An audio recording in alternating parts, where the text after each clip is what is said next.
खबर महाराष्ट्र से आ रही है, जहां नकली पनीर पर महाराष्ट्र में पूरी तरह बैन लगा है और ऐसा महाराष्ट्र दूसरा राज्य बन गया है ये फैसला लेने वाला।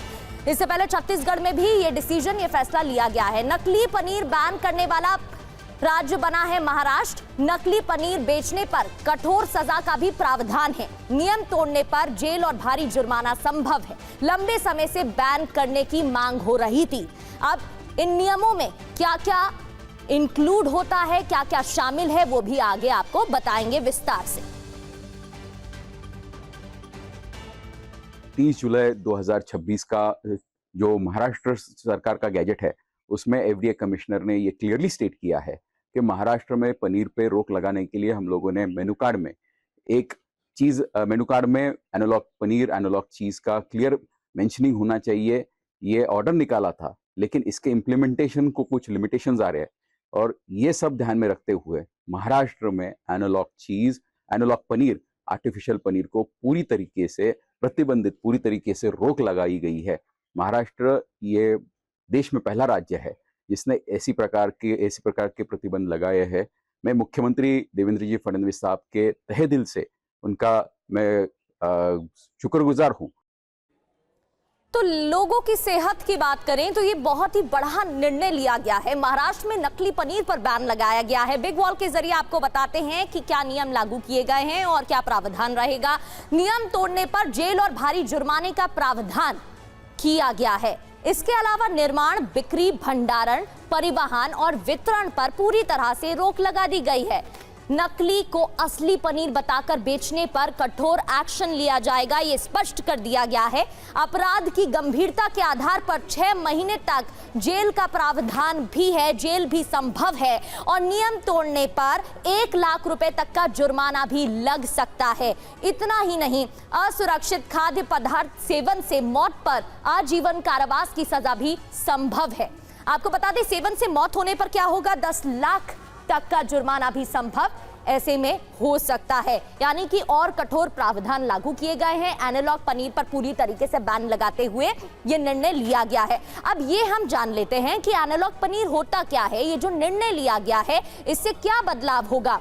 दरअसल असली पनीर की नकल होती है।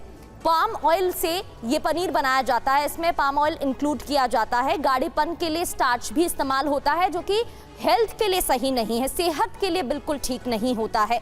असली पनीर के मुकाबले आधे दाम में ये बेचा जाता है। दिल के लिए ये खाना बहुत ही घातक होता है। कोलेस्ट्रॉल और वजन, वेट भी इससे बढ़ता है। इस वजह से इस पर रोक लगाई गई है। तो महाराष्ट्र में नकली पनीर पर बैन लग गया है, लेकिन ऐसा नहीं है कि सिर्फ पनीर को लेकर सरकार और प्रशासन अलर्ट है। इससे पहले नकली दूध के खिलाफ भी बड़ा अभियान एफडीए की तरफ से चलाया गया था। इसी कड़ी में बॉम्बे हाई कोर्ट की कैंटीन में भी रेड की गई थी, जिसमें दावा है कि कैंटीन बिना लाइसेंस चलाई जा रही थी, लिहाजा उसे एफडीए ने बंद करा दिया। तो वहीं महाराष्ट्र के मंत्रालयों में चल रही कैंटीन में भी छापे मारे गए और स्वच्छता बरतने की सलाह दी गई। कुछ तस्वीरें भी आपको दिखा रहे हैं। दवा दुकानों में गड़बड़ी की आशंका पर भी छापे मारे गए हैं। इससे जुड़ा एक अपडेट आपको बताते हैं।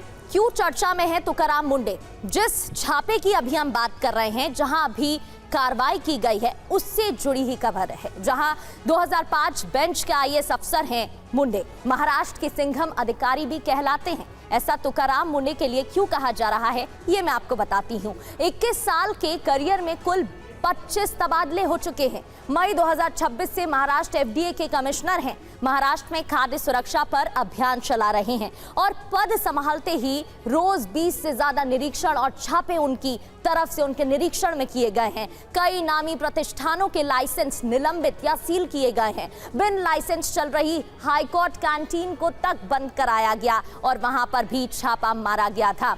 यहाँ पर हमारे संवाददाता हमें ज्वाइन कर चुके हैं, उनका रुख कर लेते हैं। विनोद जगदाले हमें ज्वाइन कर चुके हैं। विनोद, पहली खबर तो ये है कि एनालॉग पनीर के खिलाफ बड़ा एक्शन लिया गया है। इसके बाद क्या बदलाव होंगे, ये कितना बड़ा फैसला है और आने वाले समय में इसकी वजह से लोगों की सेहत को अगर हम देखें तो कैसे फायदा पहुंचेगा। दूसरी बड़ी खबर यहाँ ये भी है कि हाईकोर्ट की कैंटीन में छापा पड़ा है, वहां पर भी चेकिंग की जा रही है और इससे समझा जा सकता है कि महाराष्ट्र में इन सभी मुद्दों पर कितनी स्ट्रिक्टनेस देखने को मिल रही है। देखिए, सबसे पहले हम बात करेंगे एनालॉग पनीर को लेकर। मार्च 2025 में महाराष्ट्र विधानसभा का जब सत्र चल रहा था, तब भारतीय जनता पार्टी के जो विधायक है विक्रम पाचपुते, इन्होंने सबसे पहले इस पनीर का मुद्दा, एनालॉग पनीर का मुद्दा वहां पर उठाया था। हाउस में चर्चा भी हुई, लेकिन चर्चा होने के बाद भी फिर भी कार्रवाई करने के लिए 1 साल से भी ज़्यादा का समय यहाँ पर लगा।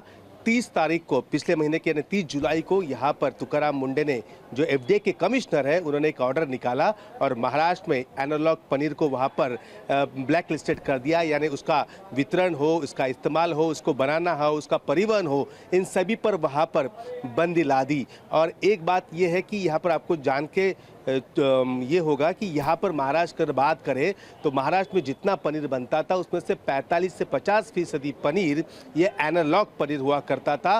वो अक्सर होटलों में जाया करता था, जो बी और सी कैटेगरी के जो होटल है, रेस्टोरेंट है, वहाँ पर ये पनीर धड़ल्ले से लोगों के कह सकते हैं कि थाली में परोसा जाता था और वो सेहत के लिए काफ़ी हानिकारक था।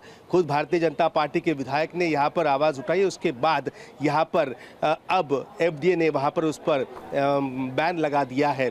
दूसरी मैं बात करूँ, देखिए, तुकाराम मुंडे जब से महाराष्ट्र के एफडीए के कमिश्नर बने हैं, तब से लगातार वो छापेमारी कर रहे हैं। सिर्फ हाईकोर्ट की कैंटीन, उन्होंने हाईकोर्ट की कैंटीन को भी नहीं छोड़ा है, बीएमसी कैंटीन को भी नहीं छोड़ा है, मंत्रालय की कैंटीन को नहीं छोड़ा है। मुंबई के जो नामी क्लब है, जो 150 साल पुराने ब्रिटिश काल में जो क्लब बने हैं, या फिर सीसीआई हो, इन सारे क्लब पर भी लगातार रेड उनकी वहां पर चल रही है। देखिए, तुकाराम मुंडे के बारे में आपको पता ही होगा कि 21 साल में 25 ट्रांसफर इस व्यक्ति के हो चुके हैं और वो बेबाक अधिकारी वो हमेशा देखने को मिलते हैं। जब उन्होंने एफडीए का चार्ज लिया था, तब उन्होंने एक बात सोशल मीडिया पर कही थी कि देखिए, कई मुझे ऐसे लोग मिलते हैं जो कहते हैं कि मैंने भविष्य में कोई भी व्यसन नहीं किया, यानी कभी सिगरेट नहीं पी, दारू नहीं पी, भी मुझे कैंसर हुआ।